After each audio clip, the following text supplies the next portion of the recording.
Good afternoon, everybody. In fact, it's just a couple minutes after noon. I didn't quite know how to start this video, but I figured if I was going to share, sorry, just wiggling around. Today is a really bad day as far as my mental health goes. I figured if I was going to share parts of myself, I might as well just open up and share all of myself. Today is a really bad day. I got some news last night that really set me back, and I'm pretty much a self-analyzer. I analyze every feeling, every thought that comes through, and try to place it into neat little categories to where I can pull it out later and understand it and try to process it. That's difficult of itself, but when I go to try to pull it out later and deal with it, then that's just all that much more difficult. So I mean, it's just been a totally shit week. I mean, with having a panic attack at the doctor's office, which was just lovely and completely embarrassing all in of itself, and then arguing with the doctors over my meds, and then going and see another doctor, and I actually had to go see my med nurse, and my psychiatrist just happened to be there, and I don't like her at all, and she knows it. We've had that discussion. She looked at me and said, sorry about the airplane going over. I live close to an airport. It's actually a twin-engine Piper Navo, and I really like those. But she asked me, my psychiatrist asked me when to visit. I see her twice a year, so it's like it's really no big deal. But she asked me, she said, I see a lot of tension in you. Is there something wrong? And I said, yeah, I just don't like you. I said, there's nothing about you I like. I said, I respect you professionally. I said, you're very good at what you do, and you have a lot of knowledge, and I'll respect you that way. So, whatever you tell me that you think is best for me, I'll absolutely do it. And I said, but you're not the type of person that I would ever ask to hang out at a barbecue, or, hey, let's go out on the boat type thing. I said, you just annoy me. And she wrote out another script for another medication right then, and turns out she was right. That prescription actually worked well. Kind of topped off everything else that I was doing, and kind of mellowed me out considerably. So I do have respect for her. And that goes along the adage that you don't have to respect the person, but respect the position. I've carried that with me for a long time, and I don't really respect her, but I do respect her position quite highly. So seeing her, it actually went well.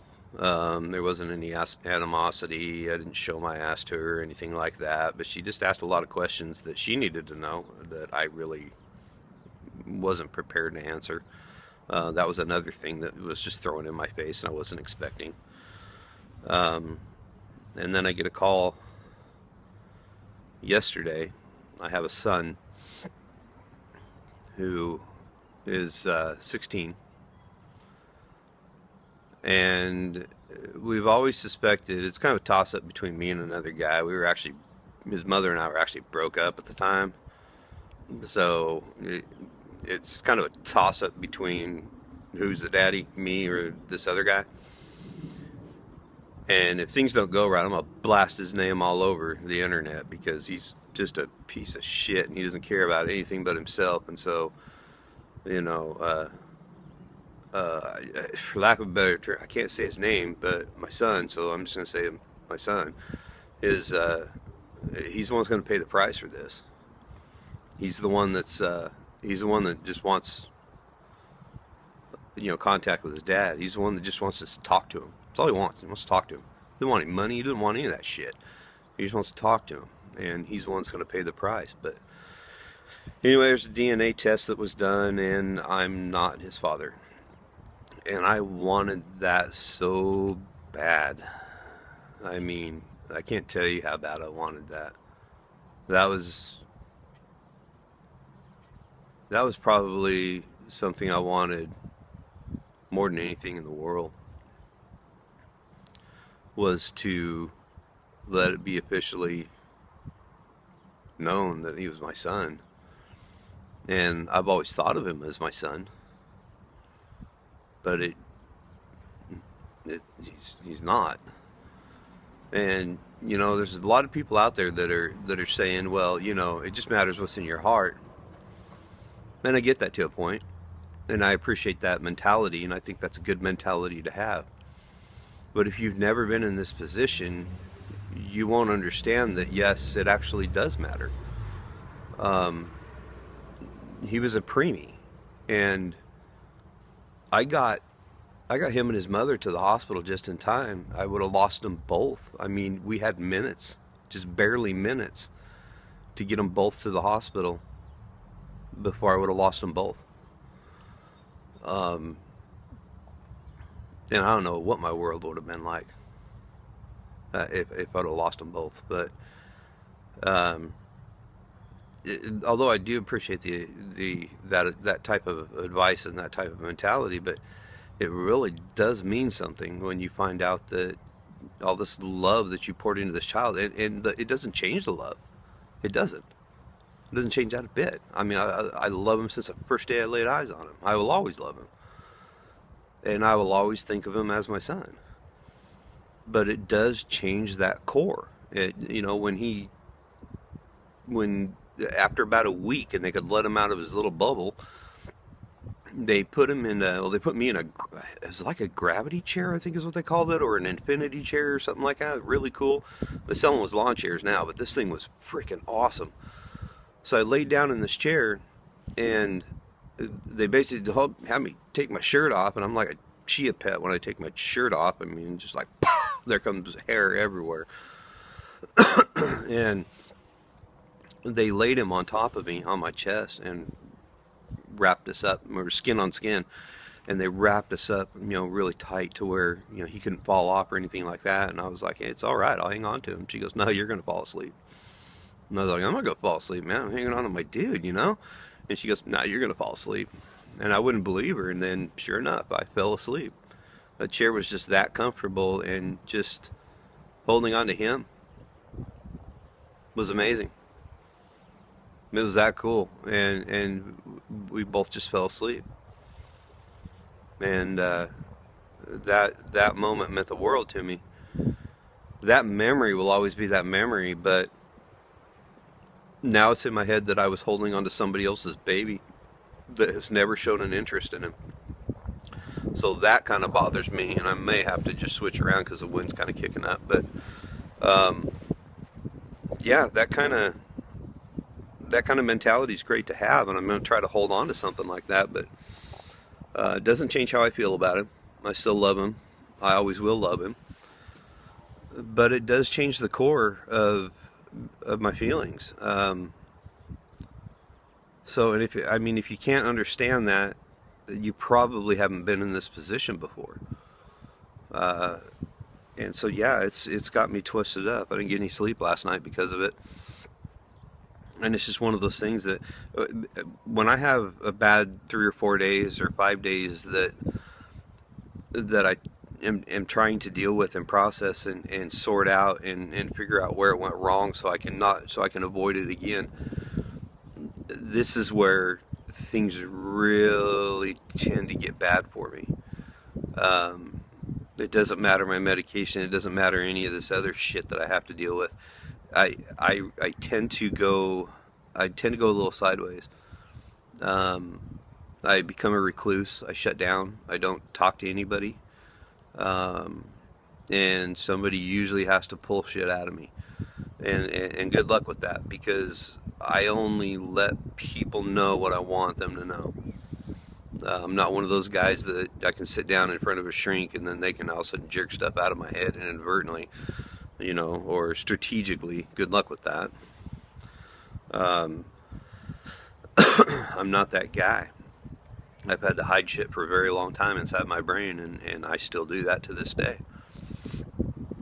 But Anyway, it's kind of a shitty week, and I just thought I would share that with you guys. And so this is part of the learning of why I'm not ready to go out, is because I need more coping skills. I need to learn how to process this shit to where it's not going to take me weeks or months to process it.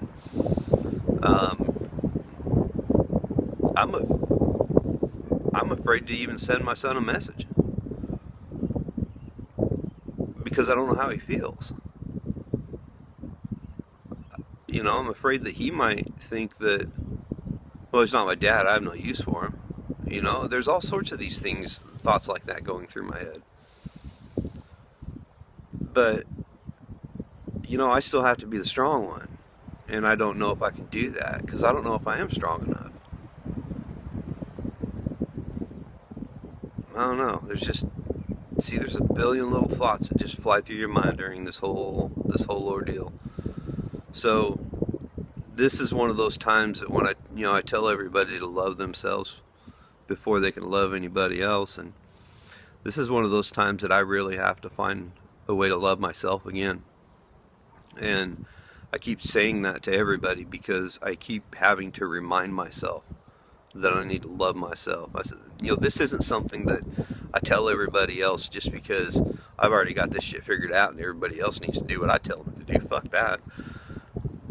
I keep telling everybody else that because it reminds me of the things that I need to do. And I go back and watch my videos constantly to see where I need to grow and where I need to improve and where I have improved. And loving myself is something that I need to learn to do all the time. My son's mother, we were young, and yeah, we made mistakes. But I love her just as much as I love her. The first day I met her, the first day I laid eyes on her, I love her so much, and she knows that, and I think she feels the same way about me. It's not one of those that we're going to rush right back into a relationship thing, because we're actually older and smarter, and she still hasn't learned how to use a knife yet. She cuts fingers off or tips of fingers off and stuff like that when she cooks. So I just don't want to get my fingers in the way. But she's an amazing, beautiful woman, and she was an amazing, beautiful woman that I definitely did not deserve. And I just, we talk all the time, and I'm so grateful for that friendship. But I kind of got off on a rabbit trail there because I don't know where I'm going now. But I'm reminding myself all the time that I need to love myself, and it's so hard to do in this situation because I am heartbroken. I haven't figured out how to love myself and just transition out of these stages, and that's where my therapy comes in, and that's where I can go to my therapist and just lay it all down on the table for him and go, I don't know what to do now. Help me out here. And my therapist is amazing, and he's good for that. So anyway, I guess that's about it. Just love yourself, because that's what I'm still trying to do. I'm still trying to figure out how to love myself. So any of you mothers and fathers that are going through something like this, I guess it would be fathers that are going through something like this, because if you're a mother and you don't know whether the kid's yours or not, whoa, you got bigger issues than I do. So if it's I love airplanes. If you're a father and you've gone through this, or you're going through this or something, I don't know how you do it. I don't know how you keep your head going straight and forward, because this derailed me. And I've always suspected, but I've always hoped. I hope against hope that this I would be okay. That this would be, it's my son. Everything will be okay. It wasn't. So this completely derailed me. So anyway, I've talked long enough. I'm going to get off of here, and because I can go on for hours about this shit. So anyway, I love you guys, and thanks for hanging in there with me. Thanks for watching my channel, and and commenting. I greatly appreciate that. But if I'm going to keep it real, I might as well just keep it real with you guys. So I think I've babbled long enough, and you guys have a good day. Adios.